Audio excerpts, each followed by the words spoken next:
Welcome back to this week's edition of Sports Corner. I'm Cole Young. I hope everyone had a great Thanksgiving, and I will get right into the action from this past week. There's no other way to start this show than to talk about the World Cup.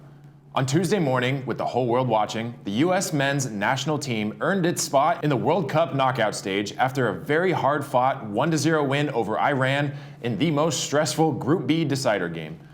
After the team failed to qualify for the World Cup back in 2018, this is their first appearance since 2014. Both teams knew a win would secure them a spot in the next stage, however, a draw would have eliminated the U.S. Christian Pulisic, also known as Captain America, would put the U.S. in the lead in the 38th minute of the match after a hard collision with Iran's goalkeeper. Just before the half, Timothy Weah would add another goal to the U.S. lead, however, by just the slightest of margin, it was determined that he was offside. In the second half of the match, Iran would start to pick up some momentum and had several scoring opportunities.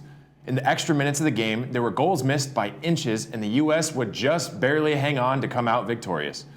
The U.S. will now move on to face the Netherlands this Saturday at 7 a.m. Pacific time. So make sure to set your alarms and get up to see our team continue their run in this win-or-go-home match.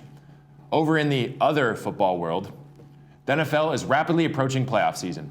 As I've said for a few weeks, there are a few clear-cut favorites like the Chiefs, Bills, Eagles, 49ers, and Dolphins. And then there are some underdogs making last-second pushes to get into the postseason. The Lions, Saints, Falcons, and even Commanders are right on the edge of becoming playoff teams, and if they continue to win games, there's a strong chance they can sneak in. The Commanders are a very interesting team to follow. After starting the season with Carson Wentz at quarterback, who got injured in Week 6, Taylor Heineke has been at the helm for the Washington offense. Maybe this was the spark they needed, as they are now 7-5 and have won 6 of their last 7 games.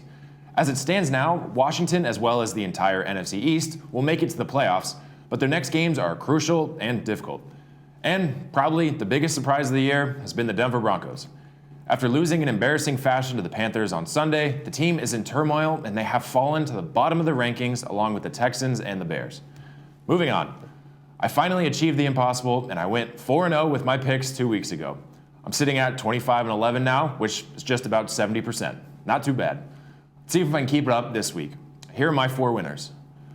The 49ers defense to earn them a win over the high-powered Dolphins, the Ravens to pick up an easy win at home against the Broncos, the Cowboys to add another win against the Colts, and to continue their hot streak, the Commanders over the struggling Giants. Although the World Cup will take priority over other sports this weekend, the college football conference championship games take place starting today. Here's the schedule lineup. The big one to watch is number 4 ranked USC, as they have made it to the Pac-12 championship game and will face off against Utah. A win in this game not only secures them a conference title, but will guarantee them a spot in the college football playoffs. This weekend has a whole lot of importance in the sports world, so tune in to root on your favorite teams, whether that's local, statewide, or nationwide. Happy December, everyone. I'm Cole Young, and I'll see you next week.